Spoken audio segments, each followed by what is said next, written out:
Okay, thank you. I want to capture a few things that stood out from me from the remarks from our chief guests, which said we need to develop design options and variations and constructions that will outlive us. And that is critical to the conversation we're about to have with an amazing panel of people. Because when you look across the continent, and I was just looking at some stuff that I am online, we have things like moon bricks now being done in Senegal. We have granaries being used as inspiration for libraries in South Africa. And when I think about that, it goes back to our heritage and who we were as a people. And it goes back to things that we found in our communities. If you look at how we had construction, we used cob, which is mud and grass. We used thatch. We used the coast makuti, which then allows for different things like cooling, aesthetics. And in the conversations we've had as a run-up to this one of the things that has come up consistently is that design is a problem-solving tool. It is not just about pretty, which is part of what we're trying to rewrite the conversation in this season. So we have a panel that is, like Mike said, we're seeking to unpack the importance of preserving the African narratives and culture by bridging the generational gap. When we say that, many people go to the other aspect of, oh, we can't work with millennials. I don't want to go that direction. I want us to look back into history and see what was used in those days for design and aesthetics, and then bring it forward to how it can help us now. So we have some very interesting people on the panel who have been doing fantastic things in their respective places. We have Beatrice Mossy, who is the founder of many things, but I like talking about Leather Apex. But she's also in building an entrepreneurship. She's also in building systems, reliable systems for business. And then we have Adams Namai, who we have pulled out of the State Department of Public Works. He's a designer in the State Department of Public Works. So clearly Adams is coming right after his boss. Then we have Vicky Erickson, who's the director of Idea Creative. And then we have Professor Richie Moalosi, Professor of Industrial Design, University of Botswana. And this one is my favorite. I don't have favorites, but she's my favorite, even if that's an oxymoron. We have Esther Kute. I call her a design activist because there's something that Major General said. He said, if we do not understand what we do, make us understand, even if you have to repeat it over and over and over again. And that is what Esther does. Esther has worked in multiple organizations, and every time I find her, even online, she's talking with young people and challenging the status quo about design. So that is our esteemed panel at for this morning. We have just about an hour and 15 minutes to unpack this big topic. Our intention is to begin the conversation, and then we will continue it post this event because we want to shift our thinking and challenge where we are. So I will ask each of my panelists to, so we'll start with Beatrice, then Adams, then Vicky, then Richie, then Esther. Please share in a minute just what African design means to you. Beatrice, can you go? I'm just trying to turn my mic on. Thanks a lot. Glad to be here. And because I have a minute, I'm not going to say much with regard to appreciation for purposing us to be here this morning. For me, African design is about creating solutions that will propel the continent to become a global leader. We are working at it, and we'll be sharing on where we are and what we have to do so that we can advance this dear continent. Fantastic. Adams? Yeah, thank you for organizing this event. Quickly, let me just say that to me, African design means that we retract back, look at what happened in Africa a few years, and how we can blend whatever happened those days with the current situation so that we can carry forward the continent. Nice. Vicky? Hi, thank you so much for having us. I think African design for me is really it's a creative problem solving that draws from the place where it's happening, from the people, from the space, from the time. The legacy of creativity, of technology, of innovation in Africa is incredible. And I think really the importance is to say, how do we embrace that and celebrate that as a strength, the diversity in climate, in people, in culture. We really have, I mean, just an absolute treasure chest of knowledge, of skills, and of ideas on this continent. And how do we leverage those successfully to move us into the future? Like Beatrice was saying, is how do we build on that to take us forward? So that's it. Fantastic. Richie? Hello, everyone. To me, African design is designed by Africans, for Africans, using their culture to change life to sustainable livelihood. Wow. Last but not least, Esther.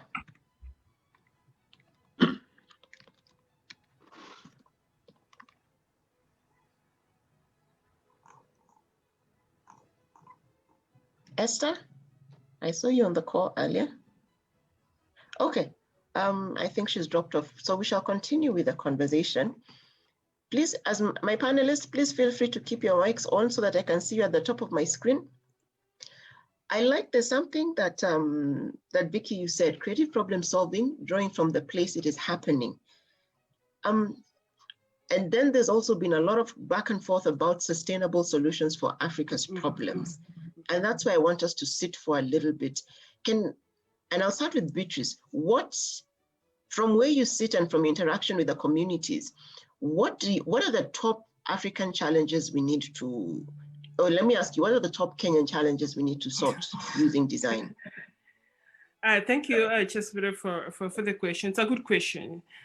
In Africa, we have a lot of challenges, but I want to contextualize my response to business. The biggest challenge we have in business is to be able to compete, not just competing locally, but being able to compete regionally and internationally.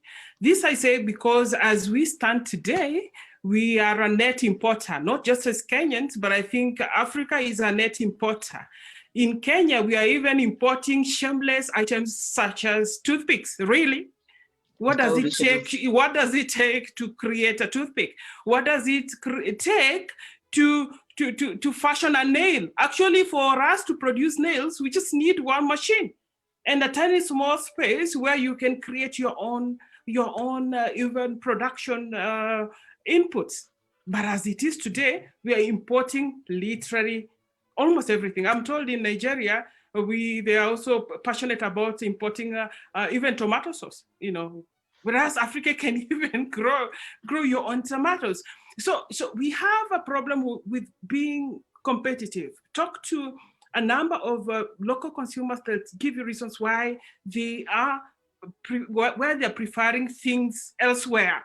Yeah, things outside. I always say, hey, as long as it's coming from somewhere else besides Kenya. So some people refer to quality. People refer to price as being reasons why they're buying something that is coming from elsewhere. Eggs from elsewhere are cheaper. A handbag from China or India is cheaper than one that is fashioned locally. So if you look at those the key things that are being referred to, they will point to the aspect of being competitive. I just even want to go into the fact that even our local supermarkets, most of the products we have are also imported. But when you speak or ask them why it is that they're bringing items from outside, they refer to the aspect of even volumes, that we have micro producers, and when you place orders, they'll bring you a beautiful sample. But if you are asked them to produce more than their capability, then quality is compromised or they'll fail to deliver. So to me, the key challenge we have in totality is the ability to compete. And if you're able to as design to intervene in the area of making our businesses competitive, then we shall be able to excel or prosper as a country or as a continent. And that is why, for me, I purpose to bring design into business, because I feel like that is where we need to intervene as design. I like that. I like that. So let me ask Vicky, how do you then integrate African design into everything you do? Because your organization is called Idea Collective. Yeah. So, and I think it's so much linked to what Beatrice was also saying, is that I think it requires a little bit of a rethink of the status quo. I think in many terms we have followed particular models in business. This is incredibly true, where I think Africa has kind of a legacy of trying to follow standardized Western models, instead of saying, let's actually rethink what works for us. Let's look at distribution, at distributed networks. Is it about trying to compete with international? How do we put our own products front and center? And how do we create the systems? How do we design the systems to foster more sustainable, more locally produced business networks? And I think we're at a critical point in Africa to say that instead of being just competitive, and the import thing kills me. I mean, the amount we import kills me. But instead of just being competitive kind of locally, is to say, how do we start to leverage the uniqueness of Africa and actually expand it outwards? We are the ones that should be exporting. We are the ones that are sitting with some of the richest heritage, culture, creativity. We've got one of the youngest populations on the planet. I mean, we have that energy and that resource. And I think the exciting thing is to say, how do we then see this as a catalyst to propel Africa forward? And one of the key things that we often do is to really say, kind of focus on the youth. We have many of our young people who don't go into traditional higher education. Many of them struggle, due to resources or even due to positioning or where they're located to access basic education. And yet we have this fantastic resource in our young people. And I think for me, that's one of the key things, is to say, what are the systems that we're putting in place? What are the things that we're designing? What are the programs? What is the distributed access to knowledge that we can actually give our young people? And I think that is critical, because they really are going to be the generation that propels us forward. If we can inspire a sense of local love, if we can inspire, just an excitement about a place, about being from a place, from a culture, from a people, and if that becomes really the overarching drive to propel that, to be proud of it, to celebrate it, if we can cultivate that in young people, and at the same time give them the core skills to position themselves and their countries and our continent on a more contextually responsive business model, I think we're going to see an incredible change across our continent, not just from a design perspective, but design really is a driver for socio-economic change throughout our generations. And for me, a big thing is starting with young people. They're such a big resource. Yeah. So fantastic. And I want to take something you said and ask Adams, what are we doing to, like she says, leverage the youth? How are we drawing them into this conversation? I know a lot of our young people, like in conversations we've had this year, have said, we have to be global. Being African is not important. How do we answer that? Because being African is super important, because it's where we were born. It informs our context. So Adams, what are you doing, even on a personal level, with young African designers or young people to have those conversations? Thank you. I think I'd like to start by saying that the government of Kenya has a lot of interest in the young people. And that's why there are a lot of programs that are inclined toward the young people to step up issues of small enterprises, and of course also setting up industrial parks that will accommodate some of the young people so that they can express their talents into issues of manufacturing, businesses, and the like. But I would also like to point out that one of the weakest points for Africa in terms of design has been very weak policies. As far as most governments grapple around with the idea of empowering young people, setting up enterprises, and creating employment, the policies does not fully empower the design participation in some of these industries and arrangements and trade. So to my opinion, I think we need to start looking at what policies we have that will ensure that governments engage the young people, and especially also policies that will enhance and also demystify issues of traditional knowledge so that we don't have perceptions about what Africa can achieve vis-a-vis what we are importing from elsewhere that kills our employment opportunities for the young people. So as a spirit of the government, I know there's a lot of goodwill, but in terms of documentations and policy arrangements to support that will is probably what we need to look at as designers before we start thinking about to implement. Because when you have very great policy directions, chances are that designers will keep on referring to those arrangements and coming up with the innovations that fit within those policy guidelines. I want to allow the former speaker about what opportunities we have for the young people. We know very well that Africa is the highest exporter of quite a number of materials, minerals, and I know if we converted those raw materials that we export to the other countries or other economies into our own resources, design resources, I believe our young people, through the help of our designers, we should be able to have enough opportunities, enough grounds on which they can participate in the issues of production, design, and even growth of the country. Fantastic, fantastic. So Esther, I'm glad you're back. And I know you're passionate about the young people.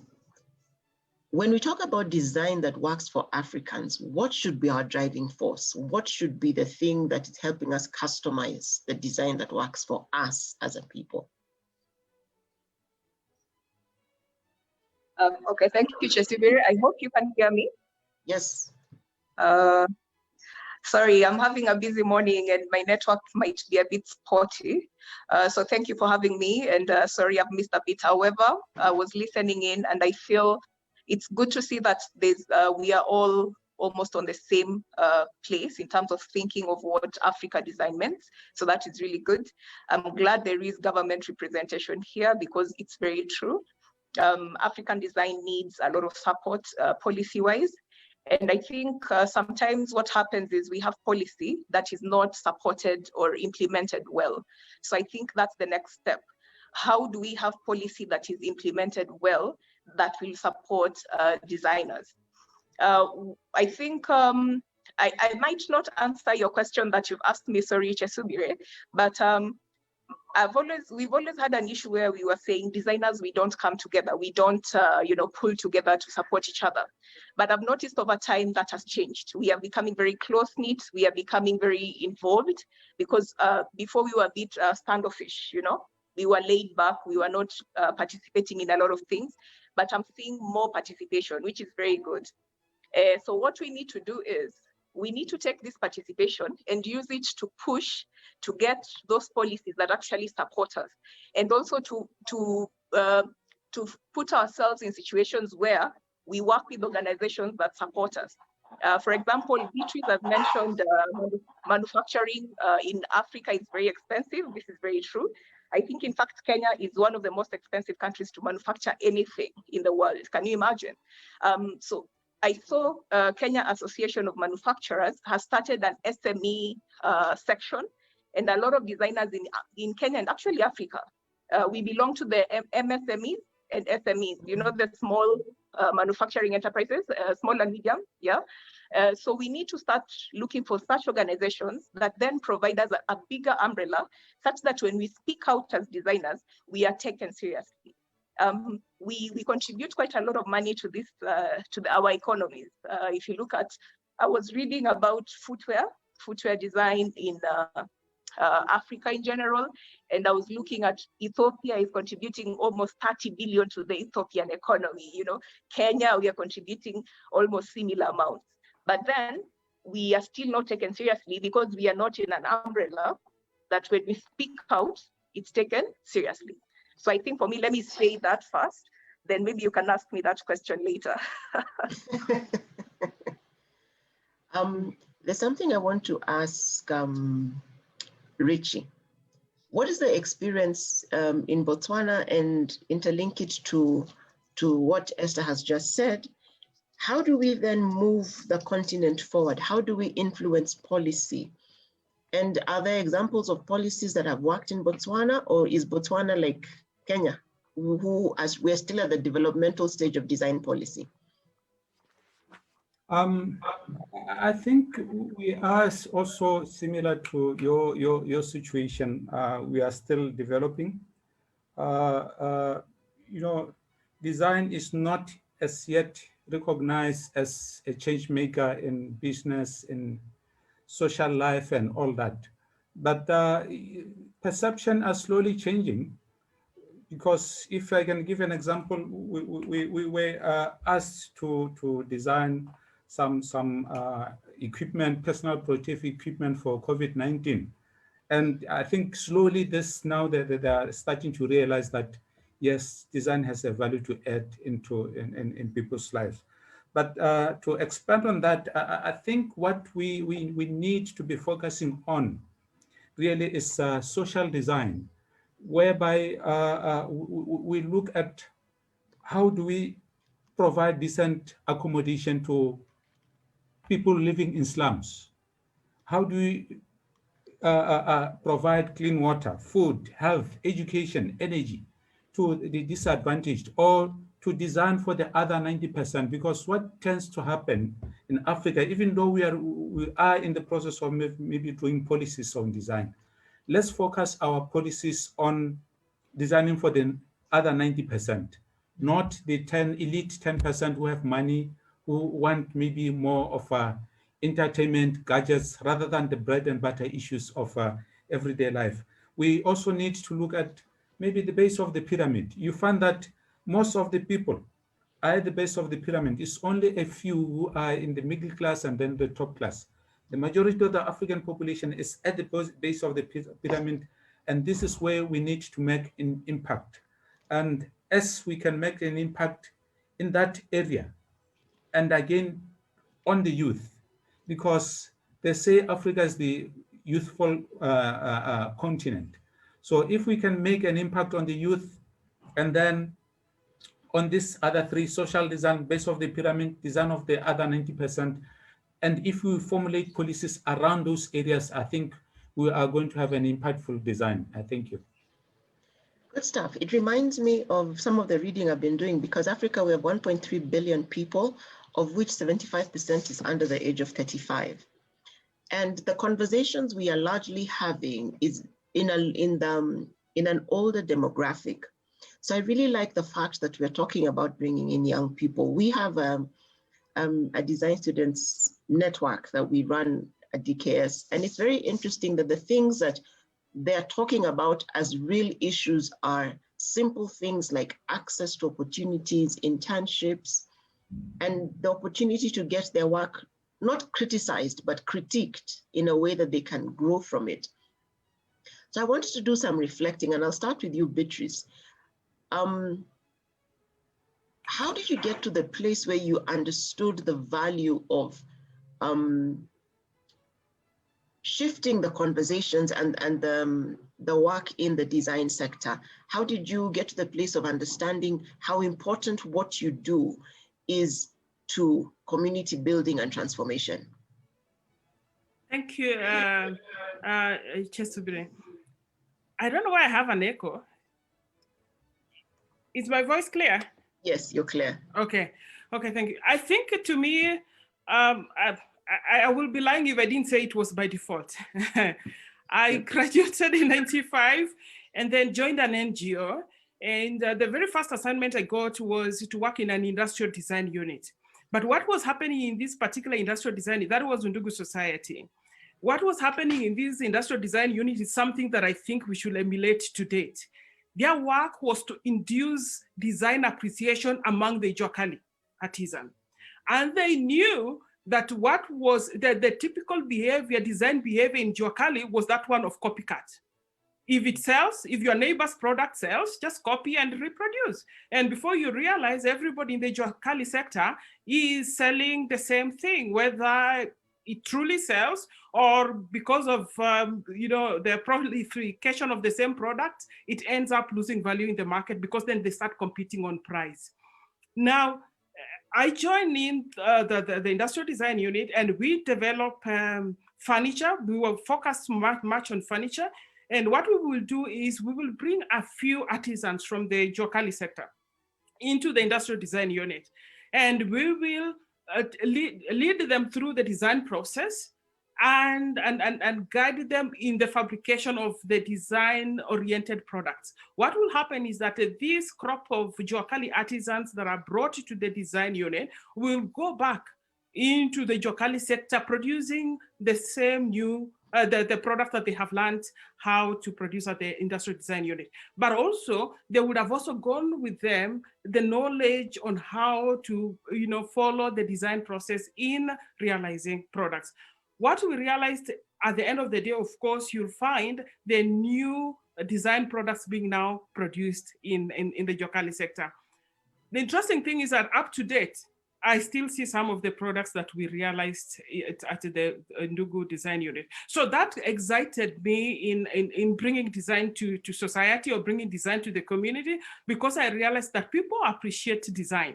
They appreciate new things. They desire to learn and understand on how to innovate, but they do not know how. So with support from the design fraternity, they will be able to advance the design agenda, even in their own small outfits, or like in this particular case, the Jokali sector. So from that point, I also decided now to advance, because the same organization had an export department, and international clients were calling on competitive products. They were looking at the kind of products that we were supplying and feeling like they were not tailored to their specific markets, because every market has their own needs. So they were calling on us to design products that befitted the various markets. I went into that particular field, and I never left, because there's so much work to do in terms of being market responsive, both locally and internationally. So my business then became that of assisting the business community to understand on how they can employ design as a strategic tool to advance their businesses. Interesting, very interesting. And actually from there, I moved from now the business context into now value chains and supporting the industry on how the industry can be structured in a manner that then they can harness their collective potential to compete as a value chain. So examples are so many. You are talking about youth earlier.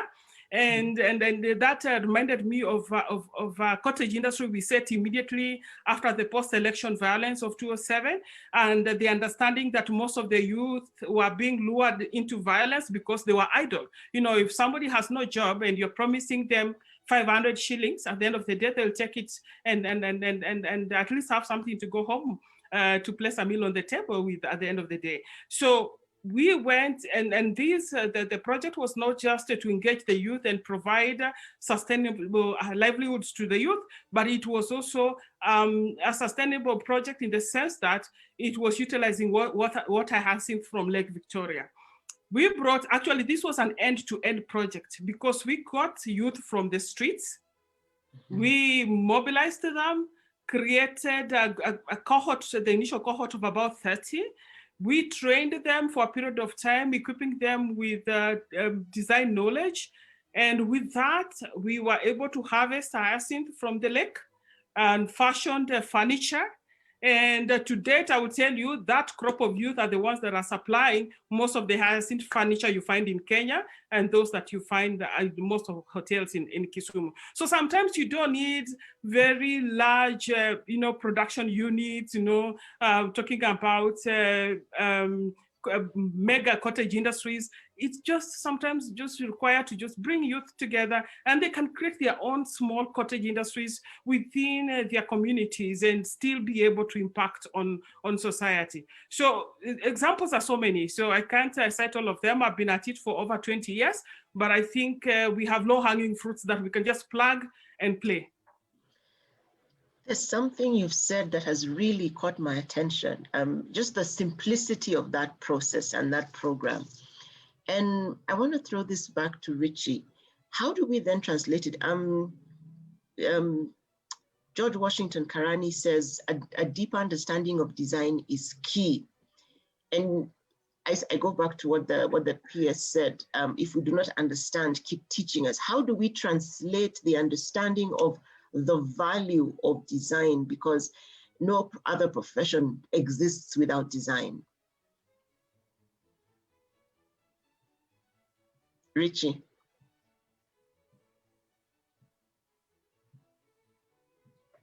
Sorry, I think our people already, they're doing something on the ground, even though that they may be doing it wrongly. What we need to do is to capitalize on what they know and then teach them new skills, design skills, so that they are not copycats, as the previous speaker was saying. Because if we I don't know whether it's a matter of decolonization, which we tend to copy the Western model and try to fit it within our context, and then we find that there's resistance and people are not doing what we thought they would do. So this is where now we need to decolonize and look back and reflect and see what can we do to capitalize on the skills which people have on the ground, because they have the making skills. Now what we need to do is to hone on the creative skills that do things which are different to your neighbor who's selling something, maybe furniture or another product here, so that you look unique and different. You add value to what you are doing. So this is the aspect which we are lacking in African design. Capitalize on what people know and then teach them new skills. And I think if we can do that, we would have a winning formula. Capitalize on what people know, because there is knowledge in our value chain, there's knowledge in our systems, we have historical knowledge. So Vicky, you said you work a lot with the young people. What are the biggest barriers to them embracing the authenticity of the design around them and what is in them? Oh, that's such a fantastic question. And it's amazing because it really speaks to what Richie and what Beatrice has been saying. I think one of the key things is when you've practiced design, I think quite a bit of what you do becomes embodied. So we often reduce design to skills. So when you talk to designers, like, no, we're going to train the skills. But for us, what has been such a journey is working with young people and realizing that you need to step back. And I think this is what Richie was saying is that design starts with a way of thinking. And it starts with building confidence. It really starts with fostering a sense of creative confidence to say, I know it's scary making something new that hasn't been tried and tested, that hasn't been sold, but you can't simply copy that. If we want to innovate, if you want to bring something new, you need to be brave. You need to take that step forward. And quite a bit of what we've found ourselves doing before we start saying kind of this is design and introducing the process and taking young people through the process is to take a step back and to start there and to recognize that, and this is young people, but also we find it in some of the businesses that we work with, is there's a, I'm going to say fear. It might be quite a harsh word, but there's often a fear to test, to fail, that, you know, there's always this idea that if I do something incorrectly, or if I do something badly, the consequences are so dire. And I think, you know, especially in Africa, where people are struggling with so many challenges in their life, we almost move to the space where I can't put a foot wrong. And it translates into a very traditional way of thinking, where I want to make sure I have the right answer before I create something. And in design, that can limit you, because so much of what we do is about taking that creative leap. It's about drawing inspiration from around you, but then pushing yourself forward. And that's really where quite a bit of our work now is based. If we take students, if we take young people through kind of the design process, we spend quite a bit of time up front having conversations and really trying to demystify it, because I do think that design, you know, as a phrase, carries weight. People go, "Oh, I don't know if I can do it. I'm not great at drawing." That's often what we get with young people, and we're like, I don't care if you draw well. This isn't about how well you draw. This is about how you think about something, how you approach it, how you weave different inspirations together to come up with something new. So that's really where a lot of our work currently is sitting, especially when we work with the youth, is to try and build that creative confidence, and to try and create, even if just for a little while, a space where it is about testing, it is about experimenting. And I think what Richie was saying really about this idea of a Western influence, what we have found is that quite a few of the people that we work with, I think it becomes, because of mass kind of colonization and mass media, it becomes the default solution to go to. Is something that you've seen, is something in your environment. But if you allow individuals the space to say, explore wider, open your eyes, and really have the confidence to look beyond examples that have been presented to you, look to what you would want. What would celebrate you? What would celebrate the people around you? And really, what would draw from knowledge that comes from the place where you are? How do you leverage that? If it's there and it's available, you can bring it in. And I think so that for me is quite a big thing, is just that space up front to think differently, to take a breath, and to really start engaging with thinking for design, and that kind of creative confidence. And I think we can bring it into business, we can bring it into some of our programs with the youth, is really a catalyst for incredible change, because it's a change within every individual to say, you know, I can do this, and I can be creative, and I can find I can find solutions, and also I can find problems. One of the amazing projects that we had worked with was with a local clinic, and I think there was incredible resistance when we arrived at the clinic, because I think they had been researched and designed to death. I think at some point, you know, you're working with practitioners, we were working with nurses, and they were just like, oh, it's another group of people who are going to come in and tell me everything I'm doing wrong and what I need to change. And for us, it was really interesting, because we came in and all we said is, like, if you have a minute, please, can you tell us about your day? Can you tell us what your struggle is? And in the end, we found out that one of the biggest concerns for the nursing staff is that the clinic was actually overseeing a number of treatments and options. And one of them is that they had mothers with very young children who were coming in for inoculations, and they were really worried about the queues. And they were worried about these mothers having to show up, you know, really at dawn, and sometimes sitting for hours. And in the end, it was something as simple as saying, well, why don't you work with us to find, you know, a different way to organize the space, or to have a different queuing system? And the response when that was presented, when it wasn't about an expensive, it wasn't about flashy, it wasn't about new signage, it was literally saying, respond to what you were seeing and you can make a difference, it was incredible. It gained so much momentum. And when we went back later, the actual nursing staff and the people at the clinic had implemented a number of other changes without us being there. And I think that becomes really powerful. And I think that becomes really signal that you've done something meaningful, is when you can walk away and that same idea of, we don't need to live with it. We can apply the system, we can look at a challenge and we can address it ourselves. I think that becomes incredibly powerful. If we have that level of confidence, it would be amazing. Wow, that speaks to inspiration to make a difference to me. And I'm going to throw this one to Esther.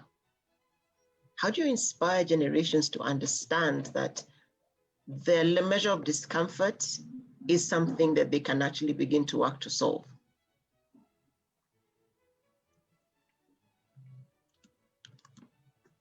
Oh, wow. That's an interesting question.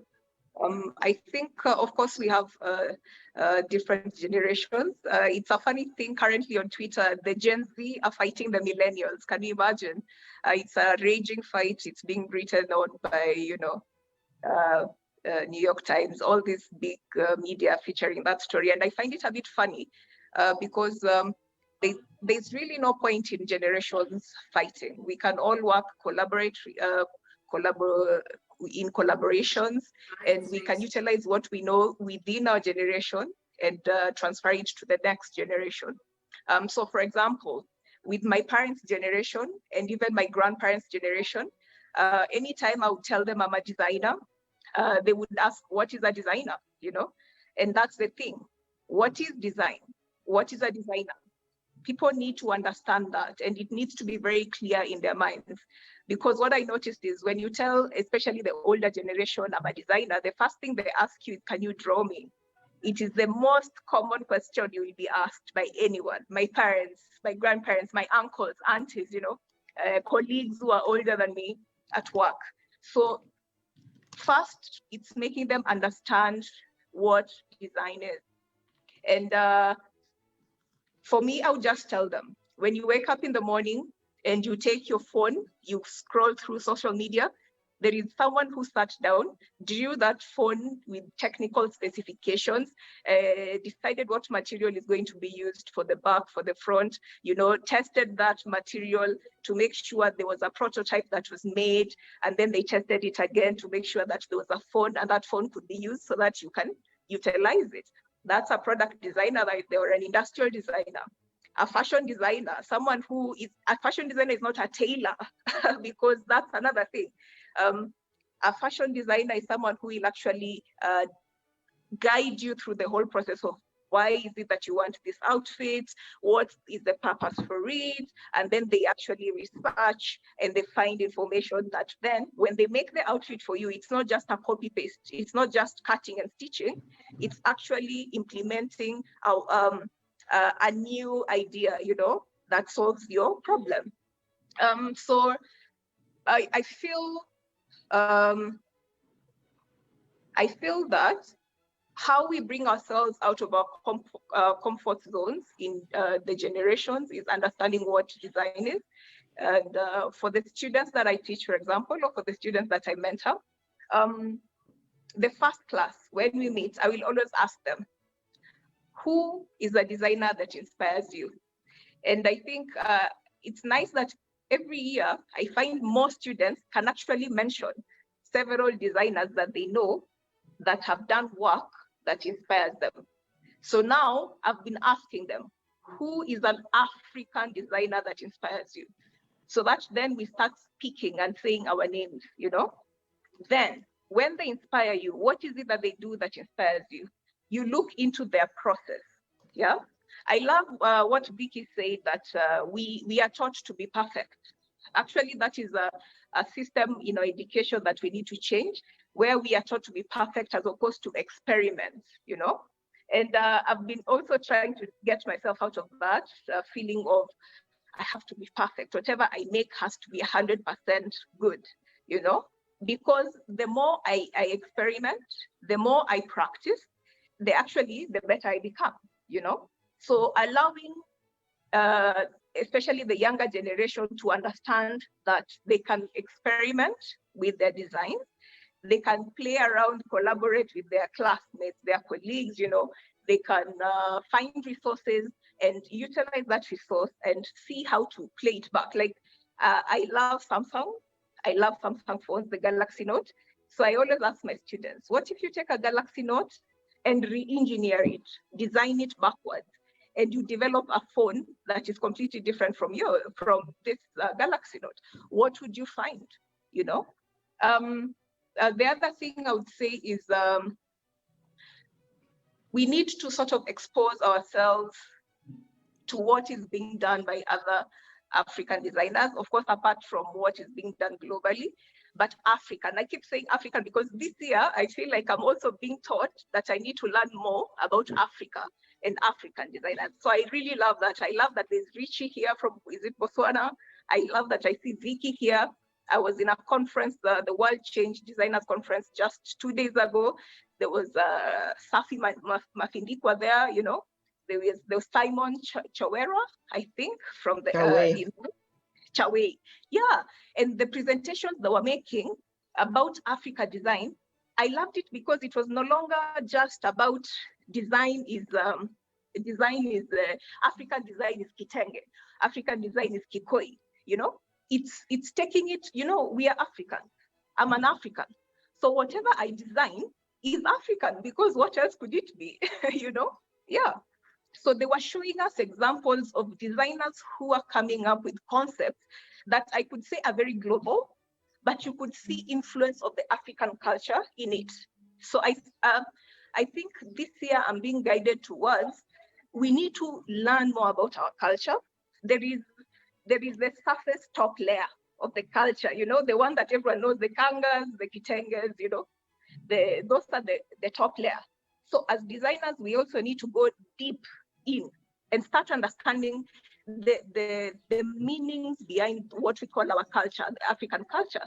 And once we understand those meanings, we then can be able to interpret them in a way that is modern and global, but fantastic, and already it will be authentic to us. So I always say, I don't want to be told African design, then someone is talking about the Maasai. No, I want to be the one to tell you this is African design because I thought of it this way, with experiences from my day-to-day life as an African person who was born in Kenya, who has experienced the world, and this is my output. So I would say, again, at the end of the day, pushing yourself out of the comfort zone is hard because comfort is easy, but it takes very small steps. And mentorship is also very important because I feel I'm being mentored so strongly by listening to Safi, by listening to Simon, by listening to Dr. Lilac, by listening to everyone else. This is mentorship indirectly. So there's a student somewhere, a younger designer somewhere who's like, so I could do it this way, you know? So by mentorship becoming stronger, then we are also helping the future generations. So we are the present generation. I feel our work is one, to educate the previous generation, make sure they understand what design is. From your mother, don't say, yeah, I'm going to the TV to tell people. No, when you're at home and you're eating ugali and sukuma wiki, start there. People need to understand what ugali is in the sense of design. I've given my students an assignment to design a dessert from ugali and sukuma wiki. So actually we are meeting today. I hope they impress me, you know? So please share the outcomes. I'll do. Yeah, so the behind generation, we need to educate them and let them understand the value. And why that is important is because most of them are the decision makers right now. They're the ones who are implementing the policies. So they're the ones who actually affect our current lives and probably the future of designers. So they really need to be able to understand what design is. Then us as the present guys, we need to let go of that idea that we need to be perfect, that we need to do things that are amazing. No, within your sphere, develop your work, share it. Currently, it's so easy to share, you know, it's free on social media. there's a lot of collaboration happening with a lot of organizations. Share your work. Let there be discussions about the work you're doing. Then the other thing, we need to mentor. And I think for me, I always say I mentor hard. In fact, right now, there's even a student in my WhatsApp who has set up a meeting with me for Friday next week. So we have to mentor the future. Yes. So I think if we do that as the current generation, we will have a very strong design community going forward. Yeah. Good stuff. I like what you're saying, taking the conversation backwards and forwards. I want to quote something The Guardian wrote about, I hope I don't butcher her name, Esther Malango. We all know her as the designer who's taken Ndebele art to the next level.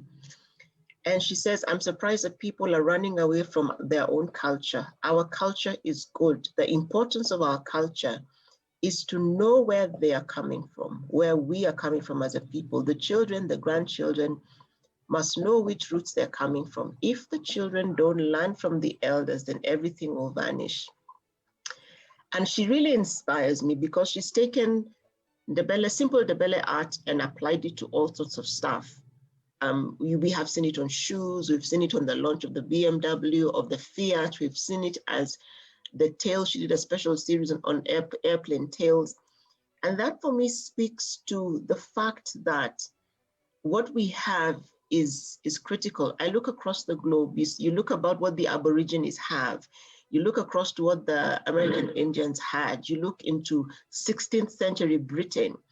And the thing that comes to mind today is just how fashion is cyclical. There are things we can see in fashion today that were fashionable in the 1600s. With a bit of editing, it is now useful today. We can go and see pieces of art that are timeless. They were done in the 1600s.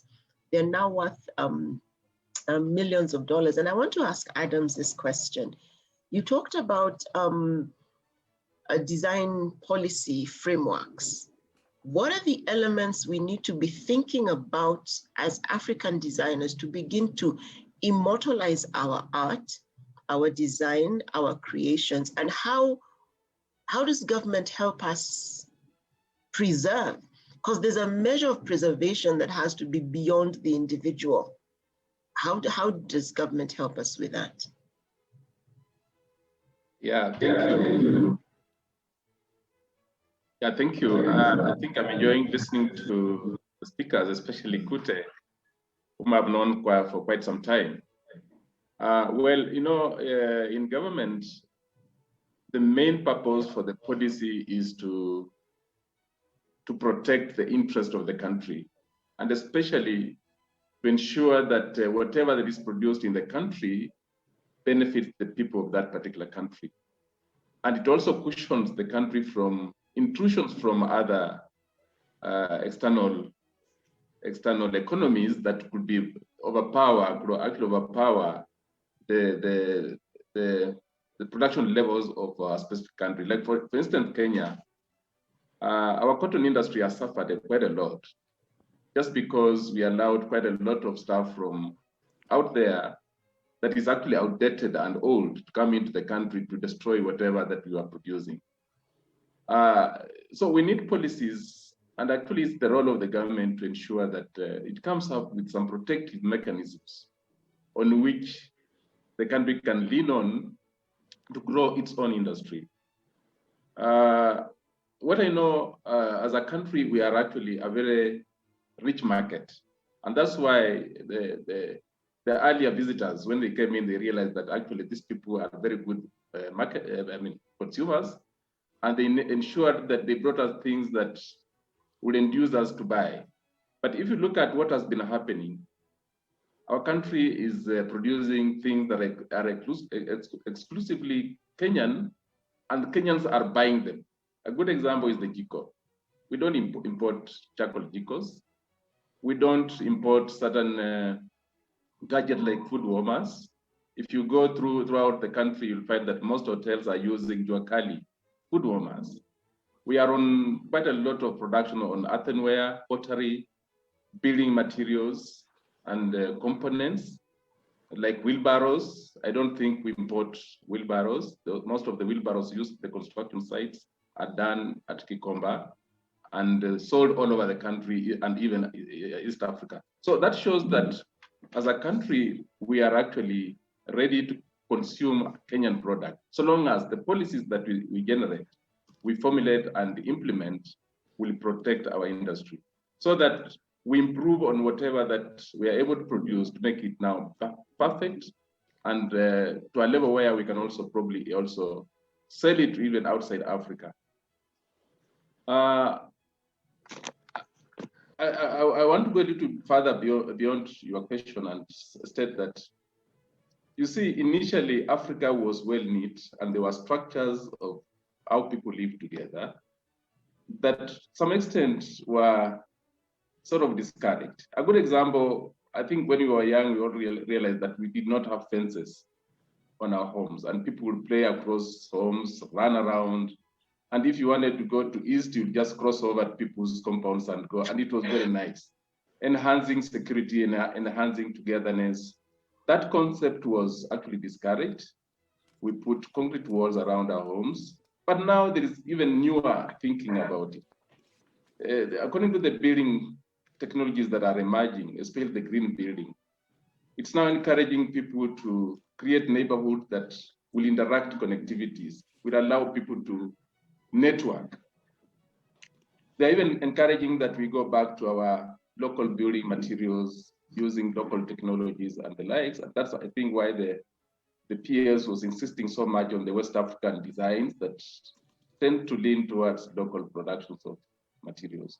And I think that should be the way to go if we want to bring back Africa onto the track, because we were derailed, and those who derailed us are now telling us what we left is actually the right way to go. So our policies should be able to retract us back to where we were, and even make it better, so that we now blend in new technologies, new thinking into the way that we knew was fit for Africa.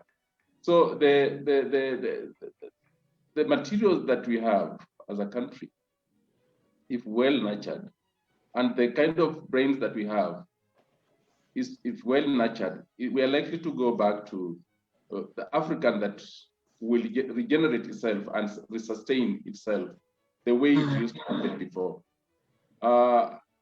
One more thing that I would like to say about it is about our training. Somebody alluded to the fact that the materials that we get from our universities are designed in a manner to brainwash us to think that probably what is coming from the West is what is trending. And if you look at the books that are in our libraries at the universities, many of the examples we get there are not African.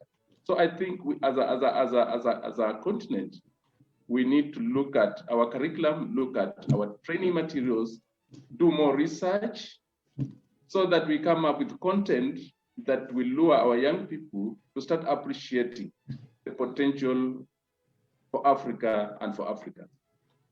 Thank you. Fantastic. You've touched on a few things that I was actually planning on going into. In the last meeting we had, in our build-up meetings on Thursday, Des was talking about how can we use design to deal with social issues, and I want us to go into that place a little bit. Exactly. We have a lot of gender-based violence. We have a lot of community struggles, and Mike had asked the question earlier of how do we successfully push and place designers or design into other sectors that Africa is struggling with, like food security, poverty, health, conflict, manufacturing, education, for all, sustainable housing, etc. How do we, now I'm looking for practical solutions of how we actually can place these things. One thing that Des put his head on the line for, and put Felix on the line for, please understand, Felix, you are set up, is how do we then take a conversation about designing processes and situations and solutions that help deal with gender-based violence, or help deal with the segregation in the communities. So I'd like each of us, we'll start with Beatrice, and okay. How do we pick one sector and give an example of how we can use design to deal with real life issues currently. Thank you very much, Cheswire. I'm happy that now we are beginning to talk about how we can get design beyond products into society. Allow me to quickly run through a couple of solutions, then I will focus on the leather sector, if I may. So number one, for me, I feel like it is time we started now focusing on society as opposed to the individual. Right now, design conversation is so much human-centered, customer-centric, and we often focus on that individual with very little regard to the community where this person exists, or with very little regard to the environment with which the products we are designing ought to operate. So I feel like the moment we now shift our focus from the individual into society, then we will be able to identify challenges within societies and create solutions that benefit the wider society. So let us shift the focus from being individualistic to society-centered design approach. That is my space, and that is where I feel like beginning to look at value chains and beginning to look at industries as an entity and as an area for us as designers to operate. The second thing that I think we need to start looking into is the collective consciousness, and I think an earlier speaker mentioned it, whereby we are saying Africa is not an empty vessel. The societies with which we are going to operate are not empty vessels. The industries that we want to venture into to support are not empty vessels. They have a wealth of knowledge. They are existing because they have a way of how they are conducting their businesses. But therefore, how do we move in the appreciation of what is already there so that we can build on it, exploring the opportunities within these sectors from a design perspective and providing for them. So not a top-down approach, operating from within the communities that we intend to serve, developing a deeper understanding of how they operate their businesses so that we can produce effective solutions. Because if we operate from an academia point of view or from a distance, then chances are that we may create solutions that do not really respond to the real issues that are affecting the societies that we intend to serve. If I may mention the industry that I'm so focused on, the leather industry, it has, for now, I think by now I've been with them for about 7 years. And it has taken me 7 good years to have a deeper understanding of the psyche of this particular value chain. How people behave, how they operate, what makes it turn around, what really powers the cogwheel that is the leather industry, and therefore how can we harness our collective potential within this particular industry. Another thing that I think we must focus on now is really on how we can embrace a triple helix approach to design in society. We cannot turn everybody into a designer. They cannot be experts tomorrow. Let us not even start thinking about it. Even within communities where I have tried bringing design into, not everybody really embraces the concept of design. There are those that are tailored to be makers. There are those that are very good administrators, and their business will just be how to look at operations and ensure that everybody is well catered for. There are those that are fashioned to be marketers. So therefore, I feel like from early in the years, what worked for me is when I realized that no, we have an easier way of injecting design into society. And for me was trying to forge a partnership between academia, industry, and government. And the very first trial at it was a project I did when I was at Terra Nova, and Esther was a student, and she was one of the participants of this particular project, whereby we forged this mutually enriching partnership between academia, industry, and government. And what I can tell you is it was actually, to some students, it was their very first time to venture into the community, into the small scale business environment, and to try and understand how design can operate within that kind of an environment. So let the designer experts be design experts, and let them venture out of the academic sphere, from their professional sphere, get into society, appreciate roles that shall be played by members of that particular society, bring in government, and by the triple helix, we will be able to midwife innovation in society that will then take us quickly forward. So I really wanted to believe that if you're able to develop a deeper understanding of society, live with the people, venture out, coexist with them to have a deeper understanding so that our solutions are effective. If I may walk you through, therefore, my example with the leather industry, I actually show a need to restructure the industry on a study that was done by World Bank. A number of things that were mentioned, including the fact that our products were not competitive. And I knew we have very many designers that are within the environment of, focusing on products. So to me, stepping into fashion products was the easier option. But there was also a challenge that was pointed out in this particular study. And it was the fact that industry was not able to advance because it was highly fragmented. And I think that is also what Esther was talking about with regards to the fragmentation in the design sphere.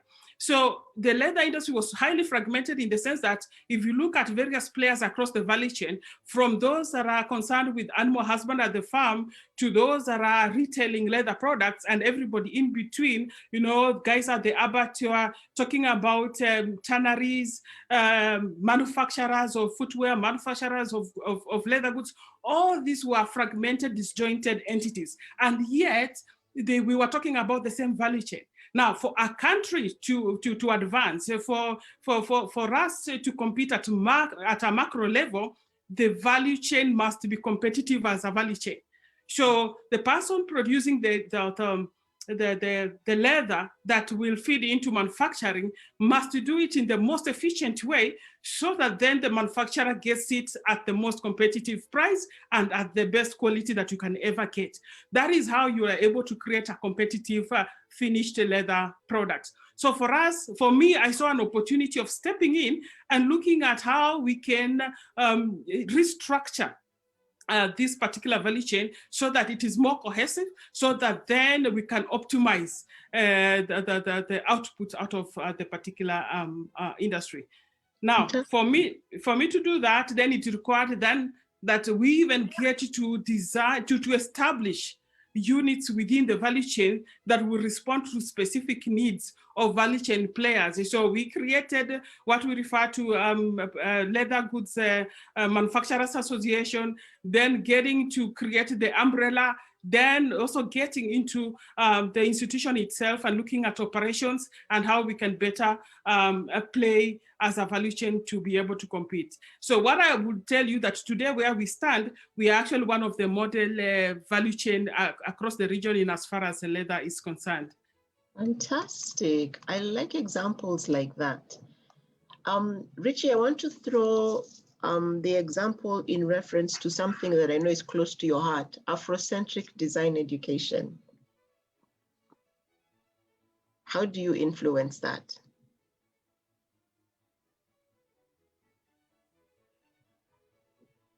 I think first of all, I need to appreciate that PADI is there's a curriculum team which is working on coming up with an Afrocentric curriculum. I don't know how far they are, but there's something being done in that area. But I think we cannot talk of African design and leaving our culture out. Culture becomes the hub of, the previous speaker was speaking of going into the community. And this is really where the problems are. This is where we need to be focusing in. For example, in my teaching, I've purposely made sure that every year we have a community project. I give the student the work with real community and try to solve that problem. This year, we're working with a community which is about 400 kilometers away. The students were saying, but how are they going to present to us? I said, as you step out of this university, you're going to have jobs from other countries. How are they going to be presenting to you? So you need to get used to, exposed to all the challenges which which will come with this. For example, last year we had another community project. It was almost 1,300 kilometers away, and it was really difficult to communicate even with cell phones because of network issues. But students delivered a very impactful project where the client couldn't penetrate these bigger supermarkets or chain stores. Now she's managed to sell her products in about 5 of them. She has actually had an order in Sweden. And this is something which, you start small, and as people see that, this thing is bearing fruit, I don't know whether it's in our country or it's a African problem where people, they believe by seeing. If you tell them that we can do this and this and that, yes, that's cheap talk. But if you prove that whatever you're saying, the results are there for everyone to see, then they'll start appreciating that. And I think this is now driving us to closely look at social innovation, where we are not looking at individuals, but we are looking at communities. And if we are to go the route of social innovation, there are 3 stages which we need to go through, which shouldn't discourage people. One of them is that the first stage is that whatever you are trying to propose, people would ridicule it. And if you don't have that thick skin, you will get discouraged. And then the second stage is that it will be violently opposed. People will really oppose whatever you do, left and right. And then you need another thick skin again to overcome that. And then the third stage is that everybody would accept it as self-evident, and everybody would just keep on jumping on board saying, yes, we saw that this is coming, even though they started opposing it. And especially with our due respect with our politicians, they want to see things on the ground. They say, no, this is actually what. And I think this is the route which, as Africa and our curriculum, we need to drive it in that direction, because people don't understand what we want to do. And they want to see the results before they can believe that, yes, this is what we want for our communities. I think the Western design is more on luxury products. I think we need to move away from designing luxury products and really solve the bread and butter issues of our communities. I'm not saying we shouldn't do them all together. Let's do what would have an impact in our communities than a luxury product which is going to benefit about 0.1% of the community. I think with those few remarks, I'll stop there. Thank you. Thank you so much, Richie. Adams, would you like to have a go of how you can directly influence it and what you are doing? Yeah, thank you. At the ministry, we are heavily engaged into promoting design. From the peers discussions, I think I just want to add that from where I sit, the Building Research Center, we move out into the communities, try to look at what they do in terms of production of building materials and the technologies that they apply. And as we collect that data, we go back to these communities to give them probably easier ways of doing whatever they do, based on some design principles and elements, to also improve their competitiveness towards selling out of these materials. And the reception of some of these technologies that we promote is actually very good, because the communities are able to engage some bit of design and also come up with the standard measurements of building materials and components. But I would like to echo what Richie has just talked about. Designers need to come out of cities and urban centers and to work with the communities, work with the local industries, because that's where design is required. When you want to solve a problem, and it's true that design is actually a problem-solving sort of venture, you go to where the problems are. You don't expect the problems to come to you. So I think our designers, ranging from product designers to fashion designers, graphic designers, all those whatever you do is required into those communities that you may think are remote. Yes, they may be remote because they may not be having electricity and they're probably good roads, but the need for design in those communities is actually eminent. And a good example, in my early ages, I went to Marsabit with another organization called Food for the Hungry. And we developed some communication materials that would promote the communities, Rendiles and Borans, into engaging into agriculture as an alternative to pastoralism. And I think it was a very exciting opportunity for me, because I was able to understand that certain communities do things because the way they do, because they don't have information on how they can do the alternate way. So I think designers need to move to the communities, move to where the problems are, need to move to small enterprises, and try to find out how they can support those industries so that they grow. Another way we could influence design is to not shy away from the leaders, the politicians. We need to bring them closer. We need to educate them. And the PS said that we keep on saying it and saying it again. So our leaders, at times, they misinterpret what designers do, and you'll find them brushing them aside and saying, you see, this can be outsourced, or so and so can do this very well. I think we need to start conversing with them and engaging them so that they can also support us in form of establishing certain policies. And you see, policy is actually about politics.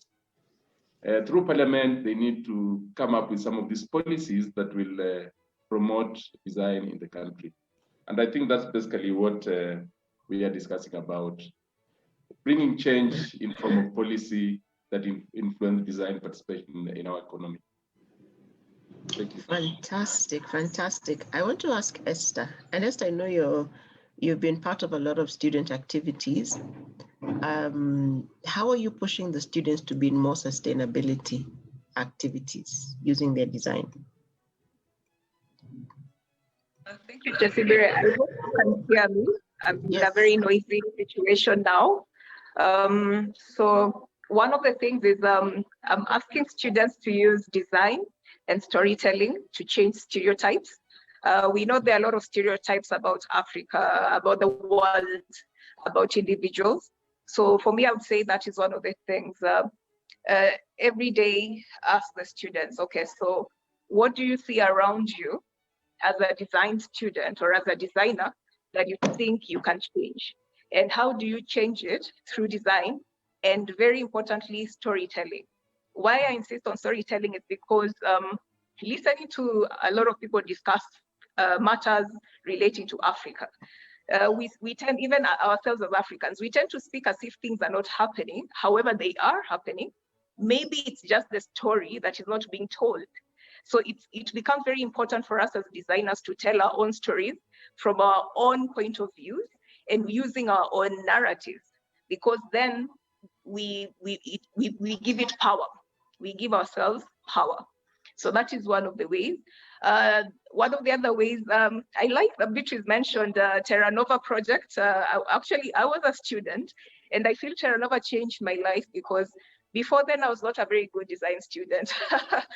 I was not really inspired to be a designer, you know, but by being able to go to the community, because Terra Nova, what it did is it took us design students and it partnered us up with SME makers. So garment makers, footwear makers, furniture makers. And the point was for us as the students to now bring the design process to their jobs. And what I found is these guys already know quite a lot. So as designers, I know we have the complex that as a designer is better than a maker. I think we need to approach it in such a way that when I go to a maker, I'm collaborating. I'm not teaching them. I'm not above them. We are here together and we are collaborating, because they have a lot of hands-on skills, hands-on experience. And that project taught me so much, and it taught me to respect the skills. Look at countries like Italy. And the way Dior, the fashion house, will show you on their Instagram how someone cuts the shoe or the pattern to make a bag, how it's stitched, you know, and then they show the complete thing. And every time I go through those comments, everyone is like, wow, amazing. Are we not doing that in Africa? Are we not known for our skills? What we are talking about, Juakali, isn't that craft making? We need to tell those stories. And we need to tell them with the PR, you know, the PR with the rose tinted glasses, because designers from abroad, they come to Africa and they do this. They go to Maasai land, they photograph a Maasai person wearing the sunglasses, and suddenly the sunglasses are $10,000, one pair. Why are we not doing this? Tell our stories, PR. We need to start having positive PR, and it only starts with ourselves because we are already doing this. Fantastic. The other thing I noticed is thank you. So since being in Terra Nova really changed how I feel, because I was immersed in the production process. When I find myself in an environment where I can influence change, I always make sure we bring in design students or designers who are emerging, and we mentor them. So for example, with the butter, we brought in design students from Technical University of Kenya, University of Nairobi, and they came to work with butter for 6 months. Can you imagine? 6 long months, and they were learning everything from how do you sell a shoe to a customer, how do you style your customer if they want to wear butter shoes, how do you customize a product that is basic, improve its value so that you can sell it at a higher price point, how do you come up with a shoe that can be sold in butter. And at the end of that process, the designers, the feedback we were getting from these designers is, oh my God, I did not know a designer's job is more than just drawing or sketching, or, you know, there's so much more that goes into thinking as a designer. And creating that level of mentorship helps the upcoming generation of designers to be makers who also are designers. And I feel that will make them very powerful. I noticed something amongst the younger, let me not lie, it's not just amongst the younger designers, it's across a lot of designers. Most of us don't know how things are made. A lot of us, if you told us, sit at your desk and make, let's say, like I'm a footwear designer, yes? Sit at the desk and make a shoe from beginning to end and explain why you have done every single step, explain why you have used every single material, explain what machinery you will use, where it will be used, and how. A lot of designers do not know that. And it makes us weak because we need to be very good at making so that we can understand how to design good products, whether it's socially, whether it's practically. We have to be very good at making. Social design, I think I've seen so many projects for social design, honestly. That's why I keep saying storytelling. Flip-floppy, the ones who used flip-flops, the ones who used recycled flip-flops to make a boat, I think. Yes. That was a very cool project, and it was socially based because it was sustainability for the environment. Bata did a project with Kazuri, and Kazuri is a bead maker who hire women, single mothers who have gone through a lot of issues in their lives. And what Bata did from a design perspective, what we came in as the design team was to help Kazuri increase their sales. So we worked with Kazuri to develop a collection that had ceramic beads made specially for Bata, attached to our flip-flops. And I think I even wear this, you know, these are beads I was gifted from Kazuri during that project, you know, clay ceramic beads. And this is a socially, again, inspired project. The only thing is I can say is as much as we told that story, maybe not many people know about it, you see. So again, storytelling becomes very important so that people are more aware, so that they say, okay, so this is happening. I think one of the things that is also very important about storytelling is it will inspire others to do more, or it will inspire others to tell us also what they're doing, you see. So it's like a cycle that will sort of never stop. You start here, oh, I did this. And then someone says, oh yeah, and then I also did it this way, and it was done this way, you know? So we keep telling our stories, and at the end of the day, someone is watching and they say, okay, so I can also do it this way.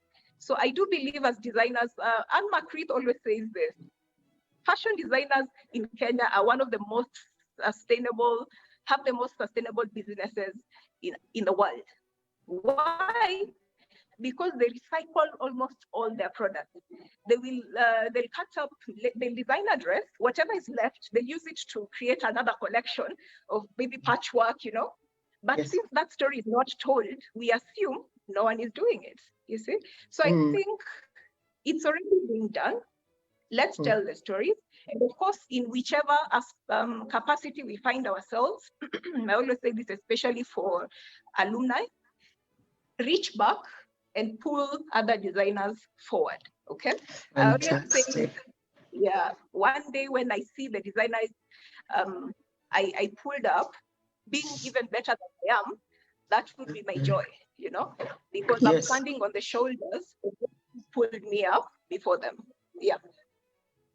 Fantastic. I really like your insights. Vicky, last but not least. I think for me, it ties into what so many of the previous speakers were saying. I think one of the key things is that we have to understand the power of design, not just looking forward towards a solution, but looking backwards towards the challenge. And I think we're often really focused on, you know, design is for complex problem solving. It's this fantastic process and system, but again, it's about reflecting, about taking that moment to use design as a process to actually fully explore the challenge. And I was loving what Beatrice was saying about the leather value chain. And I think it's so powerful because whether somebody was doing it, you know, in an embodied way, or just because that's the way that their head processes information. I think Beatrice is an amazing designer.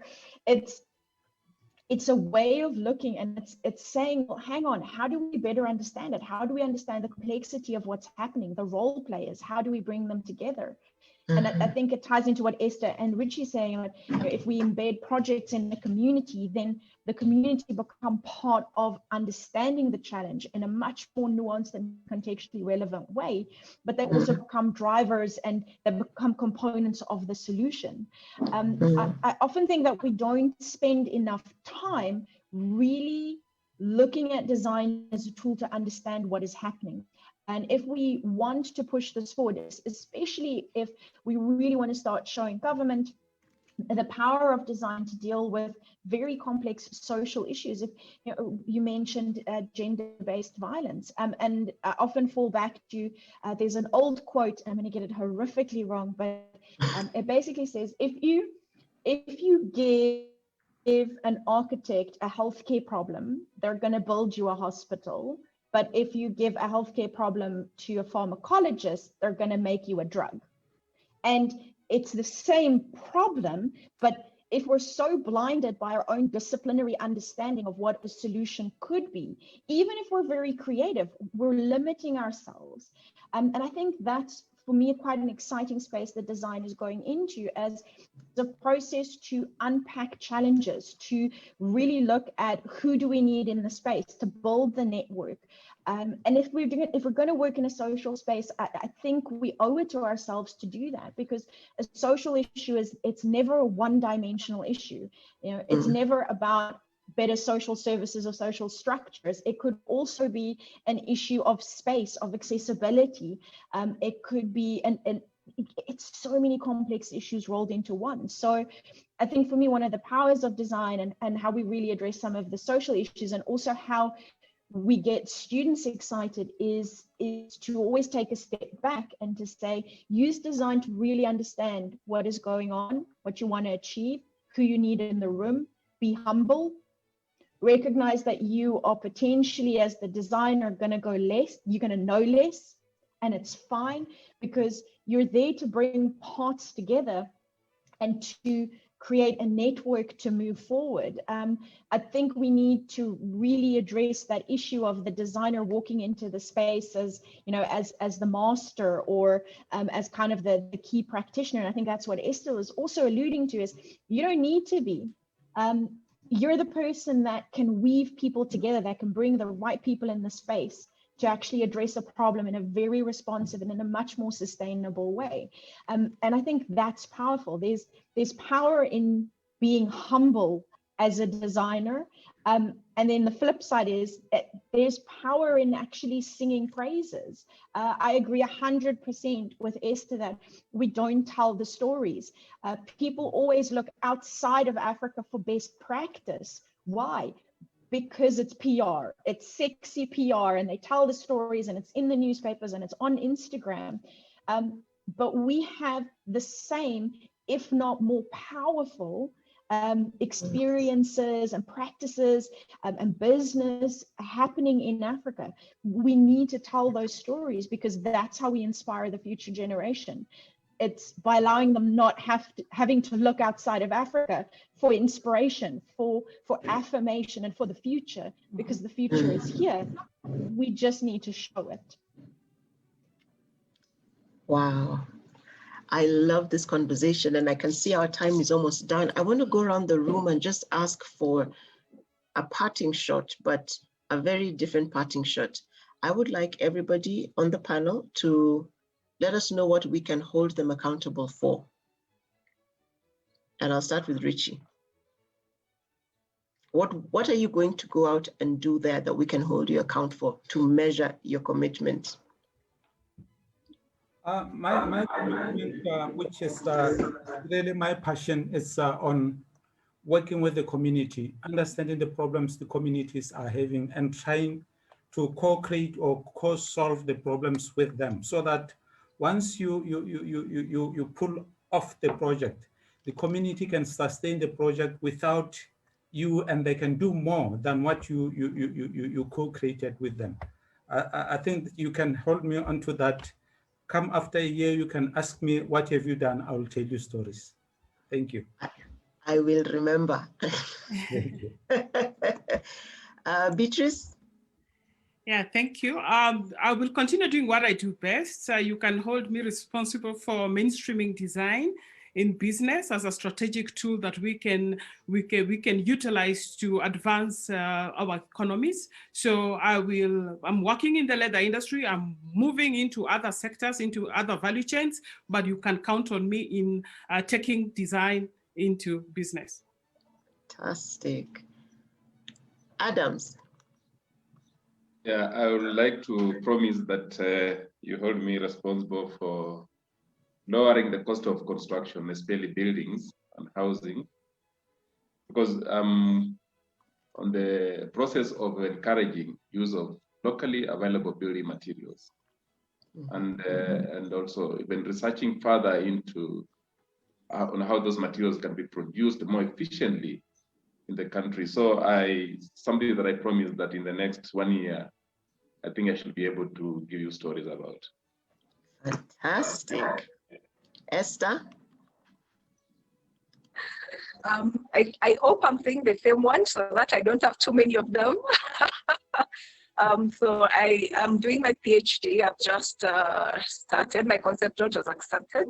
And I'm going to be designing a system that will make it accessibility of footwear for persons with disability in Africa and emerging markets, such that they're easily accessible, available, more variety, fashionable, you know, something that they want as opposed to something we think they want. And I feel this is a project that I hold dear to my heart. I've wanted to do it for a while. So yes, I think I had said I want to promise to have defended my proposal by the end of this year. So I hope that remains the same, that you hold me to. I was hoping you would remain true to that one. So thank you for being true to it. Vicky.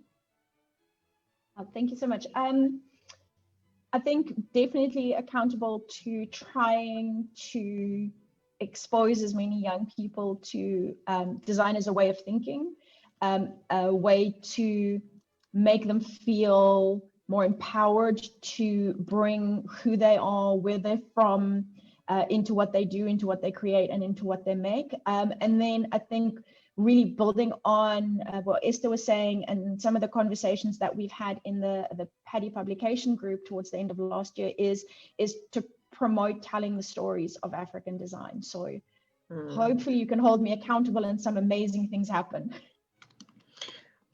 We will definitely hold you accountable. I think for me, this has been an amazing conversation. This is a conversation that could go on all day, but we need to bring it to a close because we need to take a short break and come back for 2 more panels. However, some things stand out. African design is designed by Africans for Africans for sustainable livelihoods. That was said by Professor Richie Mawalosi. I'd like to read a few comments here. Jordan says that she agrees with getting inspiration from our Africanness, which is, it's important for us to look back and understand our roots, but not get stuck there and defined by our past. The more multicultural and probably a bit westernized a person is, that's who we are. As a designer seeking inspiration from the Africanness, we should ask ourselves, how can I combine the everyday African that I am today with the African of my ancestors of yesterday to design for the Africa that we will be tomorrow? And she throws it back to design educators and mentors to educate the designers on the beauty of our Africanness. There's something else that Sam Nee said, design is to make life better and can transform the heart, the head, and the hands of Africans to build their creative confidence that it is possible, and I like that, it is possible to make lives better in Africa by Africans in a collaborative space. Yeah. And he goes on to say that the beauty of design is revealed in the process of moving from chaos, which is also the pain, to order, which is the solution. And at DKS, we're here to provide all those commitments. We're here to be held to account. We are seeking to be the voice of design across the continent and thus across the globe. We love that everybody is in silos, guys are in associations, but we want to work very, very closely as the representation of the continental voice of design, and we do it from the storytelling perspective. And the things that stand out from us from this conversation